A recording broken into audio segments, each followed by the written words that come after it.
Heeh. Ya Ratno. Piye? Kumune piye, Cah? Iki ra yo ngerti dhewe to. Aku iki wis prawan gede. Sia.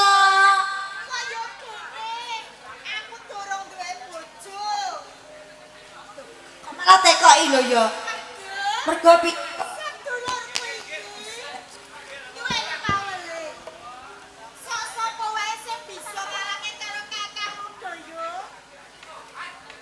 Bakal dijodohke karo aku. Lah kok malah aneh-aneh lho, Nduk. Lha iki nek kono lho nek ora ana aku ra yo dadi prawan kasep. Nggo gek-gek nek dipek bojo dhewe, Nduk, Kang Anem iku, Nduk. Lah kok ngono lho ya. Lah ngono nggumunake kok ya.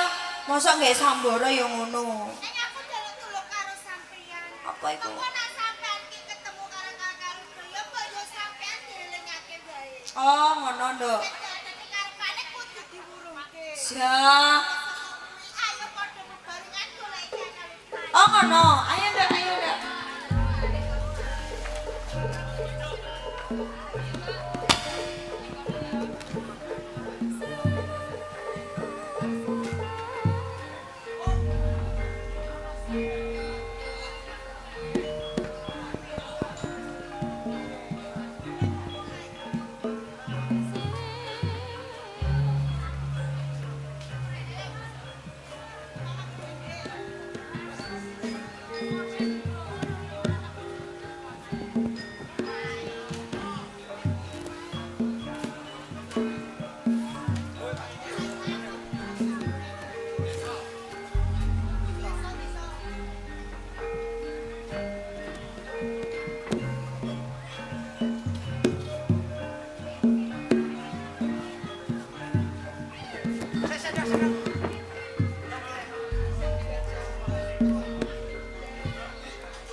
Yen aku kuwate karo kowe kok bingung.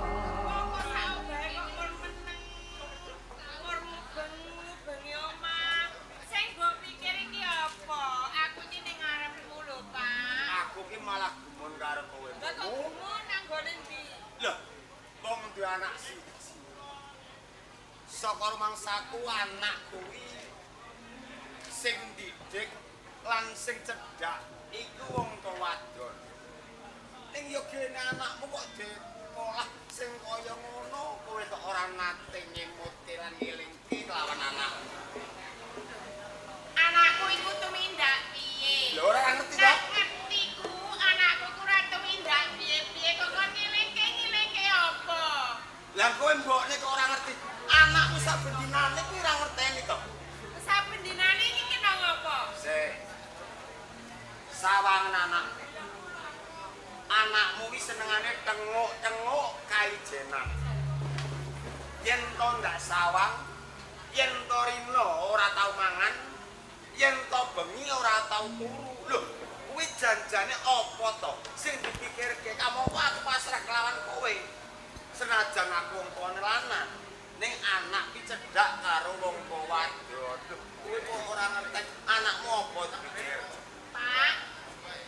Nek anak wadon iku kudune sing ngandani iki wong lanang. Nek yo ki wong tuwa wadon ngandani anak wadon ra bakal dikuku. Ya percaya, pancene kudune aku. Ning kudune kok ya ngerti anakmu perkarane ngopo lho iki lho. Lho, sawang anakmu.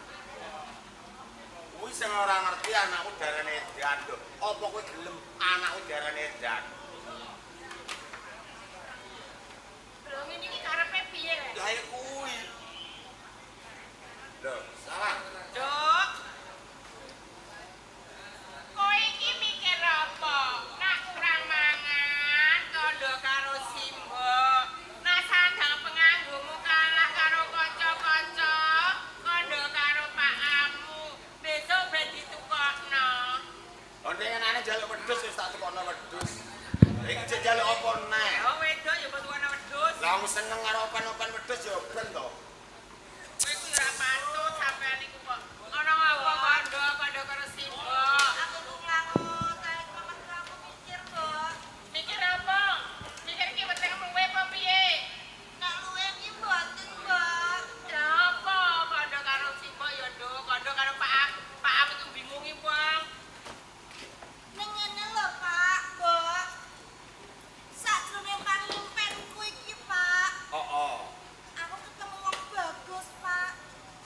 Ketemu wong bagus. So, Lamu. kakang udah welasan, Pak. Oh. Dheweke nang mbok tresno karo aku, Pak. Arep ngemek bojo karo aku, ngono lho, Pak. Dadi yen to kowe rino ora jan mangan bengi ora gelem turu, mung senengamu tengok-tengok kaijenan, kowe moh power kelawan kanca ruwangmu mung mikir perkara kuwi. Cek, Pak. Tegese kepengin kudu welasan kowe dadi bojomu. Tangeh lamun, Nduk. Wong ipi ngono kembange wong turu. Yen to kowe ora turu ora bakal ngipi.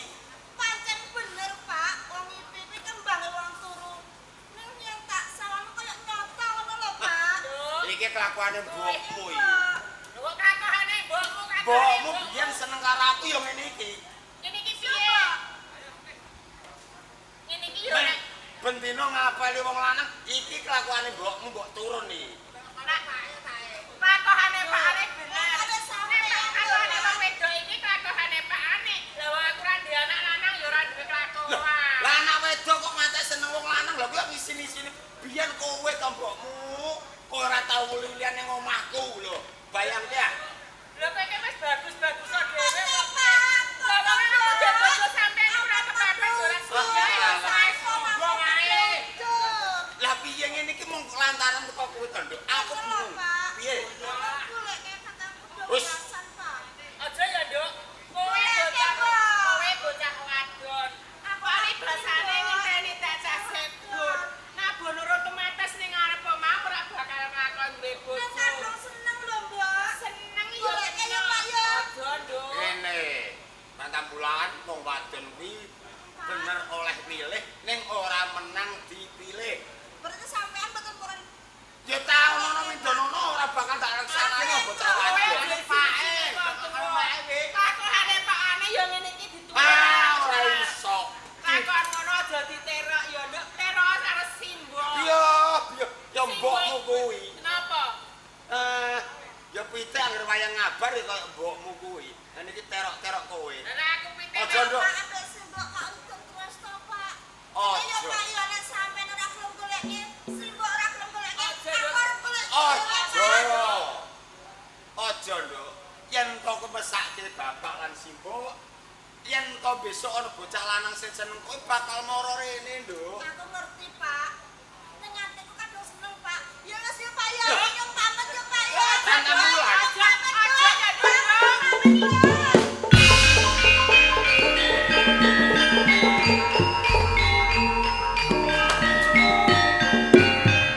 Cukup meneng ae anakku sing kaya ngono kuwi lho, Pak. Jajal anakku mung siji. Nganti lunga ka omah aku sing kelangan. Sampe meneng ora duwe pikiran blas babar pisan karo anak. Ya Pak iku ora tau bener pancene pas. Sembarang salah. Ya mbokmu dikaya ngopo wong ki anak. Yen to kelakon nganti lunga, nganti golek bocah lanang, turut dalan sing wirang isin aku lan kowe. Ya.